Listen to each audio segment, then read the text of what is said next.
নবীন পাঞ্জাবি ফ্যাশনের আমাদের প্রিয় ভাই হাফেজ নবীন যখন একথা বলেন, আমার সন্তানকে এতিম করতে চাই না, আমি সেই অভিজ্ঞ সংবিধান বিশেষজ্ঞ স্বরাষ্ট্রমন্ত্রীকে এখন বাংলাদেশের মানুষ খুঁজতেছে।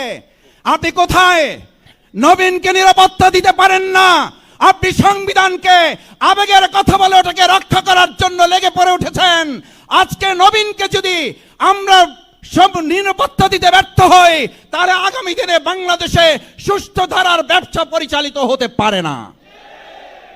এই নবীন ভাইয়ের ব্যবসা যদি আজকে প্রভাবশালী একজন বন্ধু, এই বন্ধুর কথা আমরা বিগত দিনেও শুনেছি, এক বন্ধু একজন ব্যক্তিকে ধ্বংস করার জন্য চূড়ান্ত প্রস্তুতি গ্রহণ করেছিলেন। সেই বন্ধুর কথাই বাংলাদেশের মানুষ জানে। আমি বর্তমান মাননীয় প্রধানমন্ত্রী তাকে পরিষ্কার একটা বার্তা দিতে চাই, বন্ধুত্বের এরকম পরিচয় কিন্তু সেই সময় আপনার সর্বনাশ হয়েছিল। নতুন করে আবার বন্ধু এরকম যদি বাজার ঘাটে তৈরি হয়, আবার এই সরকারের সর্বনাশের জন্য অপেক্ষা করতে হবে। আমরা তেলের সংকট সমাধান করতে পারছি না।